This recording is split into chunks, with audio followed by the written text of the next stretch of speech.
एक देश एक चुनाव के प्रस्ताव को कैबिनेट की स्वीकृति मिल गई है। पूर्व राष्ट्रपति रामनाथ कोविंद समिति ने इस मुद्दे पर सभी प्रमुख राष्ट्रीय और क्षेत्रीय दलों से विचार विमर्श करने के बाद अपनी रिपोर्ट मार्च महीने में ही सौंप दी थी। अब केंद्र सरकार अगले सत्र यानी कि शीतकालीन सत्र में बिल को लेकर सामने आ सकती है, क्योंकि सत्तारूढ़ एनडीए खेमे के ज्यादातर दलों ने इस पर पहले ही अपनी सहमति जता दी है। तो इस बिल के संसद में पास होने में कोई संशय न होने की बात कही जा रही है। यदि ऐसा होता है तो केंद्र सरकार 2029 के लोकसभा चुनाव के समय से इसे लागू कराने का प्रयास कर सकती है। केंद्र सरकार ने महिला आरक्षण कानून को भी 2029 में लागू कराने की बात कही।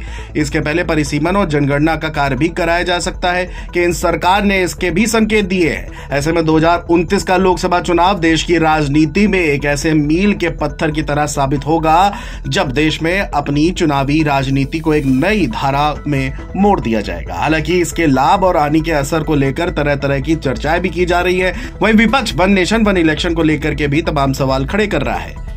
वहीं इस प्रस्ताव का विरोध करते हुए कांग्रेस अध्यक्ष मल्लिकार्जुन खड़गे ने कहा कि यह व्यवहारिक नहीं है। चुनाव आने पर ध्यान भटकाने के लिए बीजेपी ऐसे मुद्दे उठाते हैं। यह सिर्फ ध्यान भटकाने का भाजपाई मुद्दा है। यह संविधान के खिलाफ है, लोकतंत्र के प्रतिकूल है, यह संघवाद के खिलाफ है। देश इसे कभी स्वीकार नहीं करेगा। हालांकि खड़गे की इस टिप्पणी पर केंद्रीय मंत्री अश्विनी वैष्णव ने कहा कि विपक्ष को वन नेशन वन इलेक्शन को लेकर आंतरिक दबाव महसूस हो सकता है, क्योंकि एडवाइजरी प्रोसेस के दौरान 80% से ज्यादा लोगों ने प्रस्ताव को अपना समर्थन दिया है और खासतौर से युवा इसके पक्ष में है।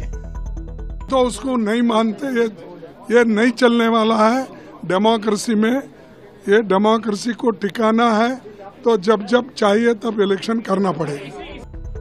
खड़गे के अलावा एआईएमआईएम के मुखिया असदुद्दीन ओवैसी ने भी ट्वीट किया, कहा कि मैंने लगातार एक राष्ट्र एक चुनाव का विरोध किया है, क्योंकि ये समस्या की तलाश में एक समाधान है। ये संघवाद को नष्ट करता है और लोकतंत्र से समझौता करता है, जो संविधान की मूल संरचना का हिस्सा है। एक से अधिक चुनाव कोई समस्या नहीं है। मोदी और शाह को छोड़कर किसी के लिए भी समस्या सिर्फ इसलिए है कि इन्हें नगरपालिका और स्थानीय निकाय चुनावों में भी प्रचार करने की अनिवार्य आवश्यकता है। इसका मतलब ये नहीं है कि हमें एक साथ और समय समय पर चुनावों की आवश्यकता है, जिससे लोकतांत्रिक जवाबदेही में सुधार हो।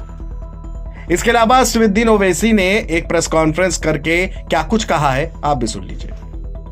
देखिए, मैंने जब 2 जून 2027-2018 को लॉ कमीशन को भी हम ये लिखकर दिए थे, और ये जो कोविड कमेटी बनाई गई थी उसके सामने भी मैं खुद गया था, जिसमें हमने इस वन नेशन वन इलेक्शन की मुखालिफत की। और हमारा मानना यह है कि this is a solution in search of a problem. इसको अगर डिस्क्राइब करना है, this is a solution in search of a problem.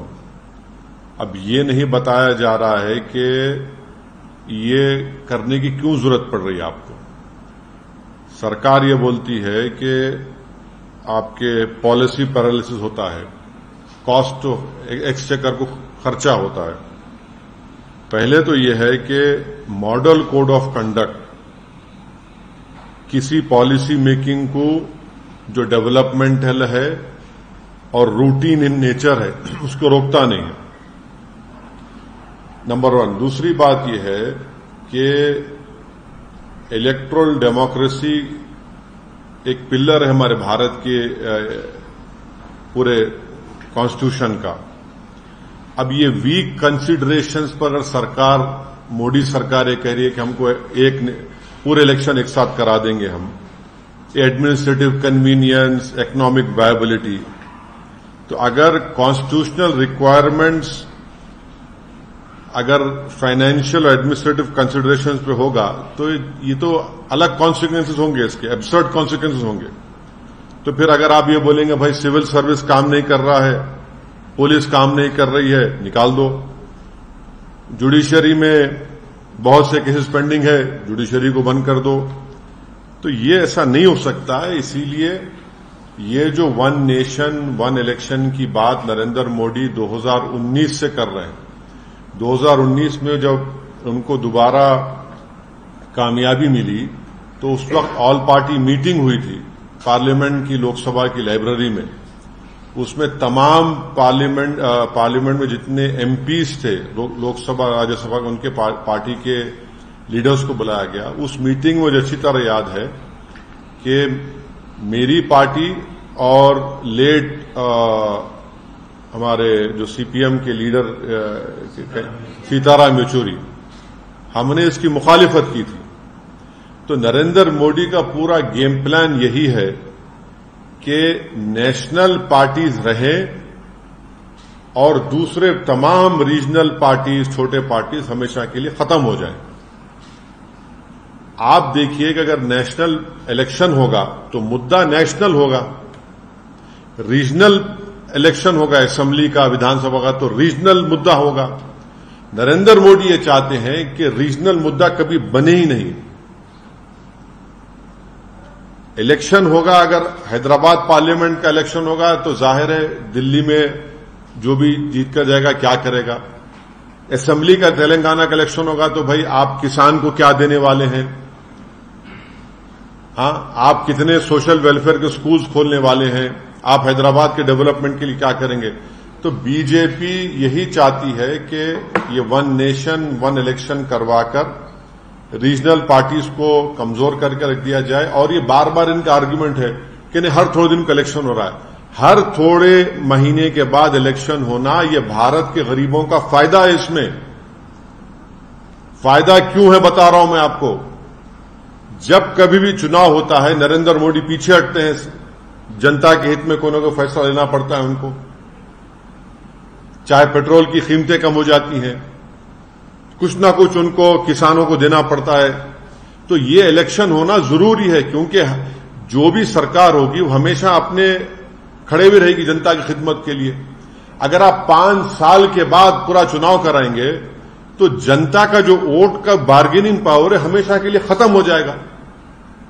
अब हरियाणा को चुनाव हो रहा है, महाराष्ट्र को चुनाव हो रहा है। नरेंद्र मोदी ने कितने मर्तबा जाकर महाराष्ट्र में इनॉग्रेशन किया बताइए, कितने मर्तबा जाकर ये डेवलपमेंट वो डेवलपमेंट का काम मैं कर रहा हूं, फाउंडेशन डाल रहा हूं। तो इससे भारत के गरीब मतदानों का, स्टेट्स का बहुत बड़ा नुकसान होगा और कॉन्स्टिट्यूशन का बेसिक स्ट्रक्चर का हिस्सा है। अब आप एक लेजिस्लेचर का एक टाइम है। अब तेलंगाना का इलेक्शन होगा 28 में, पार्लियामेंट का इलेक्शन होगा 29 में, अब महाराष्ट्र का इलेक्शन होगा अभी नवंबर में, 5 साल के बाद होगा, 29 में होगा, बिहार का इलेक्शन होगा बाद में होगा। आप कैसे सबको उसका टाइम कैसे खत्म करेंगे। आप होते कौन है टाइम खत्म करने वाले।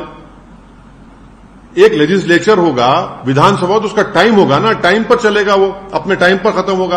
आप कौन होते उसका टाइम खत्म करने के लिए। अब जीएचएमसी का है, अब उसका टेन्योर खत्म होने वाला है, आप बोलेंगे नहीं हम एक साथ कैसे कराएंगे, आप क्यों कराएंगे। अच्छा, बीच में अगर सरकार गिर गई क्या करेंगे आप, फिर क्या करेंगे आप। तो ये भारत के जमहूरियत के लिए, भारत की फेडरलिज्म के लिए, भारत के संविधान के बेसिक स्ट्रक्चर के लिए ये ठीक नहीं है और गरीब जनता के लिए ठीक नहीं है, किसानों के लिए ठीक नहीं है, युवाओं के लिए ठीक नहीं है।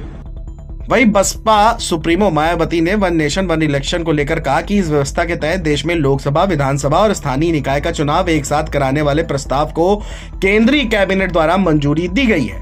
इस पर हमारी पार्टी का स्टैंड सकारात्मक है, लेकिन इसका उद्देश्य देश और जनहित में होना बेहद जरूरी है। बहरहाल वन नेशन वन इलेक्शन को लेकर के तमाम पार्टियों के अपने अपने अलग अलग सुर है, लेकिन अब देखना यह होगा क्या एनडीए सरकार आगामी संसद के शीतकालीन सत्र में विपक्ष को मनाने और इस बिल को पास कराने में कामयाब हो पाती है या नहीं। Video desk, NBT online.